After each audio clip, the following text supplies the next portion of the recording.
साल के भविष्य की एक ऐसी यात्रा शुरू हो रही है जहां विकास,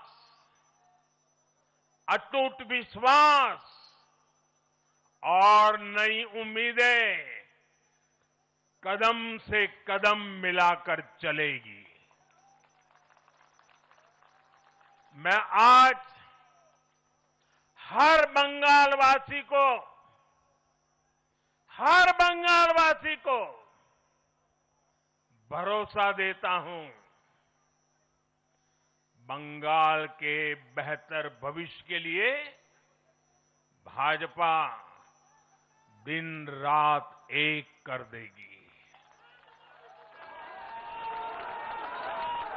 बंगाल में अब महिलाओं को सुरक्षा का माहौल मिलेगा, युवाओं को रोजगार मिलेगा, पलायन रुकेगा। पहली कैबिनेट में ही आयुष्मान भारत योजना को हरी झंडी दिखाई जाएगी और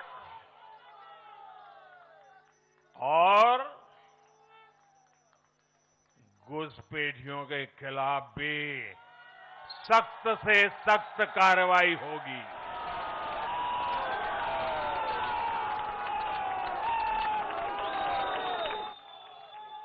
साथियों,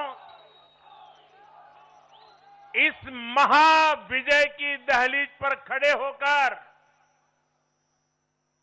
हम गुरुदेव टैगोर को भी याद कर रहे हैं। 25 वैशाख 9 मई का दिन दूर नहीं है। हमारा संकल्प भी वही होना चाहिए जो उनका स्वप्न था।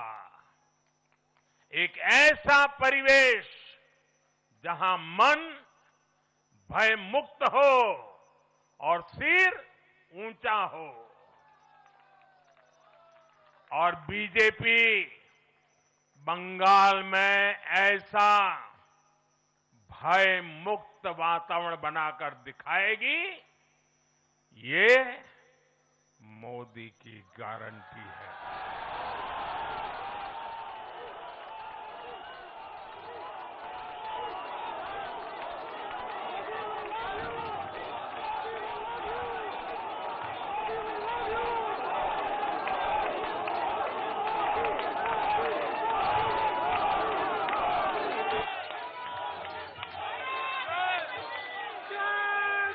साथियों, बंगाल के ये चुनाव एक और वजह से बहुत खास रहे हैं। आप याद कीजिए, बंगाल चुनाव के समय कैसी खबरें आती थी। हिंसा, डर और निर्दोष लोगों की मौतें। लेकिन इस बार पूरे देश ने एक नई खबर सुनी। पश्चिम बंगाल में शांतिपूर्ण मतदान हुआ। पहली बार ऐसा हुआ कि चुनावी हिंसा में एक भी निर्दोष नागरिक की जान नहीं गई। लोकतंत्र के इस महापर्व में बंदूक की आवाज नहीं, जनता जनार्दन की आवाज गूंजी। पहली बार डर नहीं, लोकतंत्र जीता है। साथियों, आज जब बंगाल ने परिवर्तन के नए दौर में प्रवेश किया है, तो मैं बंगाल के हर राजनीतिक दल से एक आग्रह भी करना चाहता हूं। बंगाल में बीते दशकों में राजनीतिक हिंसा की वजह से न जाने कितनी जिंदगियां बर्बाद हो चुकी है।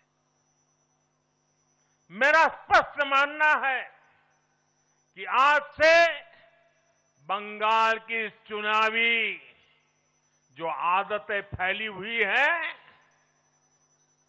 उसमें बदलाव आना चाहिए।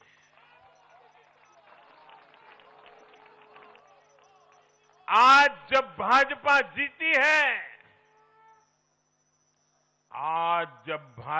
जीती है, तो बदला नहीं, बदलाव की बात होनी चाहिए। भय नहीं, भविष्य की बात होनी चाहिए।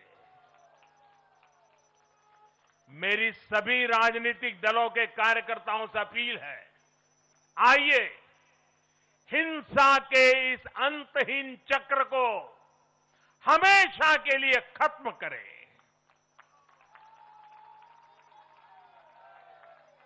किसने किसे वोट दिया, किसे नहीं दिया, उससे ऊपर उठकर बंगाल की सेवा के लिए काम करें। साथियों, इन राज्यों में चुनाव और उसके नतीजों की राजनीतिक एक्सपर्ट्स अपने अपने तरीके से समीक्षा कर रहे हैं। लेकिन इन नतीजों की एक और बहुत अहम बात है, इनकी टाइमिंग। आप देख रहे हैं कि जब इन राज्यों में जनता वोट डाल रही थी, तो इसी दौरान विश्व में क्या कुछ नहीं चल रहा था। जगह जगह युद्ध के सायरन बज रहे थे, अस्थिरता और अराजकता का माहौल रहा, वैश्विक अर्थव्यवस्थाएं संकट में दिखी, और उस दौरान भारत का जन जन स्थिरता के लिए वोट दे रहा था। साथियों, आज पश्चिमी एशिया में चल रहे संकट का पूरे विश्व पर बुरा असर पड़ा है, लेकिन भारत पूरे सामर्थ्य से इस संकट का सामना कर रहा है। इस चुनाव परिणाम ने भी दिखाया है कि भारत इस चुनौती में भी एकजुट है, एक मत है, एक लक्ष्य से संकल्पित है, और वो लक्ष्य है विकसित भारत। विकसित भारत का लक्ष्य लेकर के हम निकले हैं। साथियों, विकसित भारत के संकल्प की सिद्धि में पूर्वोदय का बहुत बड़ा महत्व है। जब भारत समृद्ध था, आर्थिक, राजनीतिक और सांस्कृतिक सामर्थ्य के चरम पर था, तो उसके 3 मजबूत स्तंभ थे। ये स्तंभ थे अंग यानी आज का बिहार, बंग यानी आज का बंगाल, और कलिंग यानी आज का उड़ीसा। कलिंग उस समय हिंद महासागर के समुद्री व्यापार का एक छत्र सम्राट था। कलिंग के बंदरगाह पूरे एशिया तक भारत के उत्पादों को पहुंचाते थे। वही अंग सूत, रेशम, और अन्य व्यापार के साथ साथ नालंदा और विक्रमशिला जैसे एजुकेशन सेंटर्स का भी हब था। और बंग वो सांस्कृतिक धरती थी जहां से भारत की आत्मा की आवाज उठती थी। साथियों, गुलामी के कालखंड में जैसे जैसे समृद्ध भारत के मजबूत पिलर कमजोर होते गए, भारत का सामर्थ्य भी क्षीण होता गया। इसलिए विकसित भारत के निर्माण के लिए इन तीनों स्तंभों का फिर से मजबूत होना बहुत आवश्यक है। और मुझे बहुत गर्व है कि अंग, बंग और कलिंग ने इस महाअभियान के लिए बीजेपी को चुन लिया है, एनडीए पर भरोसा किया है।